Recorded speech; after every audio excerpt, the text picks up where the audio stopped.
বাপ মারা যাওয়ার পরে বাপের কিনা যদি 1 কেজি লবণ নুন থাকে ঘরে, আল্লাহর কসম ভাই বোন সবার উপরে শরীয়ত সম্মতভাবে এই নুন বন্টন করে দেওয়া ফরজ। এটাই শরীয়ত। নুন নুন জি জি লবণ। আপনি তো হুদা মনে করছেন জমিন, বাড়ির ভিটা, এই যে বসত ভিটা যেটা, এটা 100 বোনের হক, ভাই বোন সবার হক। যেই জালেমরা আপন বোনকে বসত ভিটার থেকে বঞ্চিত করছে, ওরা জালেম, ওদের জন্য জাহান্নাম অপেক্ষা করছে। এটা নিজেরা কোত্থেকে এই গাঁজাখুরি কথা কোত্থেকে বানাইছে জিজ্ঞাসা করো। বলেন মিয়া, এখন প্রতিবাদ করেন। আমি আর কোনোদিন আসতাম না আপনার এলাকা। কি হইছে কথা বলেন না। আর কোনোদিন নারে আসলাম না। আর কি আপনি বাঁচবেন কয়দিন, আমি আর বাঁচবো কয়দিন? বলেন বাবা, আপনি বাঁচবেন কয়দিন, আমি বাঁচবো কয়দিন?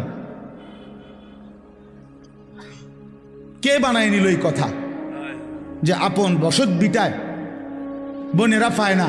এত বড় মিথ্যা কথা, গাঁজাখুরি কথা আসমানের নিচে জমিনের উপরে পৃথিবীর কোনো কিতাবে নাই। এই সমাজের বানানো কথা এটা। আমি আমার বোনের সম্পত্তি যখন দিছি, এই বসতের কসম আল্লাহ, আমার বোন অবাক। 3 বোন, 3 বোন।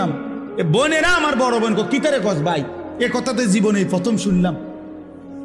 আমি বলি 100 বোন।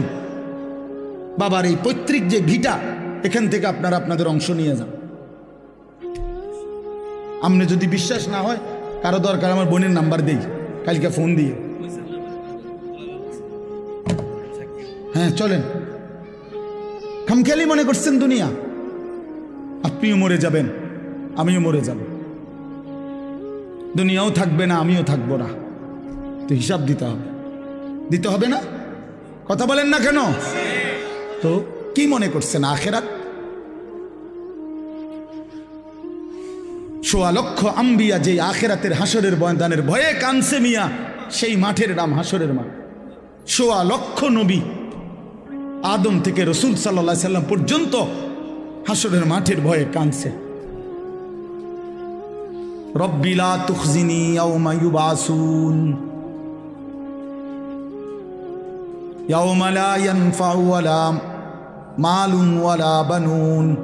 এই যে ইব্রাহিম নবী বলছে, আল্লাহ হাসরের ওই কঠিন ময়দানে আমি ইব্রাহিম রে বেইজ্জতি করেন না, দোয়া করছি।